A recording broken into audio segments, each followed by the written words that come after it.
Ang probinsya ng Cotabato ay matatagpuan sa Maguindanao. Ito ay kalimitang na pagkakamala na bahagi ng Autonomous Region in Muslim Mindanao. Ngunit sa katunayan, ito ay talagang bahagi ng Soc-Surgeon Region. Dahil sa mga nangyayaring kaguluhan sa pagitan ng mga kababayan nating Muslim at Kristiyano, ay maraming turista ang natatakot na magtungo sa lugar. Ngunit sa kabila nito ay marami pa ding mga matatapang ang nagtutungo doon para puntahan ang kanilang naggagandahang tourist destinations, gaya namang naggagandahang nilang moske, matandang simbahan ng Tamuntaka, ang hiwaga ng Kotawatu Cave at marami pang iba. Ang kwento po natin ngayon ay nangyari sa pusod ng Cotabato City. Ito ay ang pagkamatay ng isang kilalang obstetrician at gynecologist na si Dr. Marvic Tilio. Nawala ito noong July 23 taong kasalukuyan at matapos ang 4 na araw na paghahanap ay natagpuan ang wala ng buhay na katawan nito na nakabaon sa bakuran ng Cotabato Regional Medical Center. Paano sinapit ng isang magaling at mabait na doktora ang masakit na kamatayan? Bago ko po simulan ang ating story, sa mga bago po sa channel ko, please hit the subscribe button at pakipindot na rin po ang ating notification bell para ma-notify kayo sa mga bago nating upload na videos. Bukod sa pagiging tanyag at magaling na obstetrician gynecologist, ay nilarawan din si Dr. Marvic Tilio ng mga nakakakilala sa kanya bilang isang mabait, kagalang-galang at malalahanin. May mga naging pasyente din ito na nagbigay ng mga pahayag na minsan na silang tinulungan ng doktor, kung saan ay binabawasan nito ang kanyang professional fee para makabawas sa babayarang bill ng mga pasyente. Kaya naman talagang marami ang nag-alala nang bigla na lamang itong mawala noong July 23, 2023. Ayon sa natanggap na report ng kapulisan, ay huling nakita si Dr. Marvic ng bandang alas 8:30 ng umaga na sumakay sa isang tricycle galing sa bahay nito para bumili ng makakain. Mula noon ay hindi na nila ito nakita at hindi na rin ito makontak sa kanyang mobile phone. Kaya naman ay minabuti na ng pamilya na lumapit sa mga pulis para magpatulong sa paghahanap sa doktora. Kasabay nito ay naglabas naman ng statement ang Cotabato City Local Government na magbibigay ng halagang 300,000 pesos na reward sa kung sinong makakapagbigay ng information sa kinaroroonan ng doktora. Si Dr. Marvic Tilio ay isang ranking medical staff sa Cotabato Regional Medical Center. Isa ito sa pinakamagagaling na doktor sa United Doctors Hospital ng Cotabato City. Siya din ay ang may bahay ni retired Police General Agustin Tilio na dating Provincial Director ng Maguindanao Province.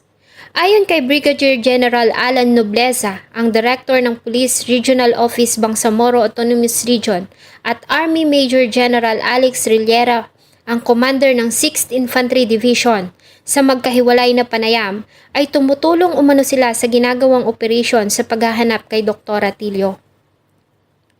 Mabilis na kumalat ang mga panawagan lalo na sa social media tungkol sa misteryosong pagkawala ni Doktora. Sa ginawang search operation ng mga pulis, ay nagsagawa sila ng pananaliksik sa lugar na pinapasukan nito sa Cotabato Regional Medical Center. At sa kanilang ginawang pag-review sa mga kuha ng closed-circuit television, ay nakita nila si Dr. Tilio na pumasok sa kanyang quarter sa loob ng CRMC malapit sa Gate 3 building. At hindi na ito nakitang lumabas ng compound, kaya naman ay iniutos ni Colonel Kerubin Manalang Jr., ang City Police Director, na mag-focus sa loob ng CRMC compound. Hanggang sa mapansin nila ang isang bagong hukay na natatabunan ng mga tuyong dahon ng saging sa pagitan ng isang gusali at simentadong bakod sa likod ng CRMC compound noong July 27, 2023. Sa ginawang paghuhukay ng mga tauhan ng scene of the crime operatives ay natagpuan nila ang katawan ni Dr. Marvic Tilio na nakasilid sa isang malaking black na garbage bag. Ang doktora ay personal na kinilala ng kanyang kabiyak na si retired Police General Agustin Juan Tilio. Ito the City Director. Okay. So, nag-backtracking po kami, no? Unang-una siyempre yung mga ebidensya na kailangan natin makuha. Kasi sa CCTV footages, starting, kasi pumasok si Doktora base sa footage ng CCTV is around 7:38 a.m. noong July 23. And then nagtataka kami bakit wala nang trace na lumabas siya. Then, in-interview itong si Nadine, sinabi niya, lumabas daw siya sa sliding door na maputi, which is parang nakakawag ka na. So, patuloy ang paghahanap namin and nalaman ko na mayroong bakanting lote sa labas kasi 4 na araw na medyo kadududa na to. So, kanina umaga, mga around past 7, pumunta na kami doon. Sabi ko, alubugin natin ang area, baka kutob lang, baka dito binaon, posible. Hindi naman kami nagkamali. Dito sa gilid, sabi ko parang itong lupa parang binalik ka. And then magtataka ka yung mga twigs, yung mga banana plants sa pinutol, naka-arrange. Para pang something is hidden underneath. Sabi ko sa team, kaya nagbuko kasi kami ng investigation team Telio para na makatulong sa paghanap kay Dr. Telio. Sabi ko sa team, try nga natin kalkalin din. Makipag-coordinate tayo sa SOCO para magandang investigation, para pati yung building magkaroon ng forensic examination. Yun, hindi po kami nagkamali, mga siguro more or less 1 foot lang. Pagkalkal, malambot kami. Parang lumabas mo kung ano yung parang tuhod, yung pantalon. Tapos bumaho na. So, medyo nagduda kami na tao talaga yun. Siyempre, kung iniisip namin, hindi si Dr. Telio yun eh.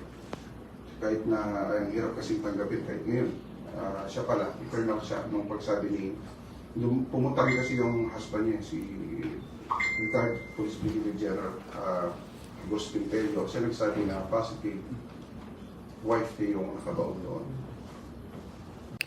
Ilang minuto matapos na matagpuan ang katawan ni Doktora, ay sumuko sa tanggapan ng pulis ang sekretary nito na si Nasruddin Indayla. At dito ay nagbigay ito ng kanyang extrajudicial confession sa kanyang ginawang pagpatay kay Dr. Marivic. Sa ginawang voluntary surrender ng suspect, ay agad na nagpatawag ng press con si City Mayor Bruce Matabalo at dito ay iniharap nila sa media ang self-confessed murderer na si Nasruddin Indayla. At dito, sa harap ng media at maraming manunood, ay idinitalya nito ang ginawang pagpatay sa doktora. Ayon sa kanya ay napatay niya si Dr. Marivic dahil sa hindi na umano niya masikmura ang mga masasakit na salita ng doktora laban sa kanya at sa ginagawa nitong pagbibintang na siya umano ang gumamit ng pera ng kanilang organization na nagkakahalagang 20,000 pesos. Si Nasruddin Indayla, o mas kilala nila sa palayaw na Nadine, ay siyang sekretarya ng organization kung saan si Dr. Marivic Tilio ang treasurer.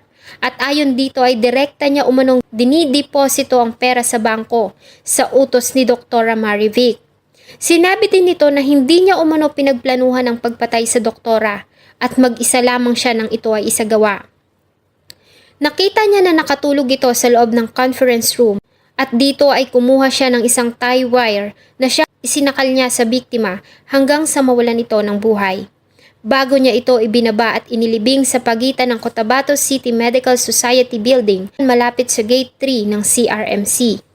Humingi din ito ng tawad sa pamilya at mga nagmamahal kay Dr. Marivic at sinabi niya na pinagsisisihan niya ang kanyang ginawa dahil sa ito umano ay dahil lamang sa kanyang galit at bugso ng damdamin. Ngayon nga ay kasama natin ang nasabing person of interest and bibigyan natin siya ng pagkakataon na magbigay ng kanyang pahayag and we also would respect yung kanyang karapatan kung may mga tanong ang ating mga kaibigan sa media na ayaw niyang sagutin but he is here to make a confession kung ano ang nangyari doon sa kaso ni Dr. Marivic Tilio. Mr.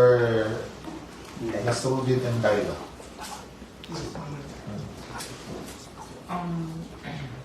Good afternoon sa lahat. Hinangyari lang po yun kasi hindi na po maganda yung sinasabi sa akin. Opo, kahit sino siguro kung pagbintangan ka ng isang bagay na hindi mo ginawa, mas mabuti pa yung sinampal ka, then mawawala yung sakit kumpara sa may marinig ka na hindi maganda. Nagawa ko lang yun kasi hindi rin na yung panahon ko. Hindi na rin po maganda talaga yung sinabi sa akin. And to the family of Dr. Telio, I'm so very sorry. Sorry po talaga sa lahat. Sa mga katrabaho, I am so sorry po. Yung meeting kasi last Sunday is about the annual list of the arrears ng PMA. So what we did is, chine-check namin yung mga payments from national. We have members kasi na hindi na-remit. It's because dalawa ni Dr. Atelio na ang sabi ng iba, wala kaming ginagawa. Samantala meron naman kaming ginagawa. So, yung nagtulak sa akin para gawin yun ay yung baka doon yung ibang pera ginamit ko. So hindi ko na napalampas yun. What happened is around 10, inutusan niya ako bumili ng pagkain. Mga 11, 10 ng umaga. mga 10, mga ganyan. And then, mga quarter to 11, after namin merienda, nagpahinga siya. Nagpapahinga siya. And then I did it. Okay. Saan mo pinatay, doon sa taas ng opisina or doon sa likod kung saan mo nilibing ito? Conference hall. Okay. May kasama ka ba, sir? Dahil Paano sinakali? Paano ginawa? May kasama ka raw? Wala. Wala daw. Kayo lang po purely yun, sir. Yes. Anong ginamit mo doon sa pagpatay? Tali. So yung security guard kanina na-investigahan ay walang kinalaman. Sorry po, sa wala pong kaso. sinalaman ng security guard. Walang kinalaman ng security guard. Sir, During that time, ako lang at saka yung guy. Then gabi mo nilibing yung katawan or mga alas? During the heavy rain. Nabili ng oras. ng tanghali po. Ano, gabi? Gabi ba yun? Tanghali.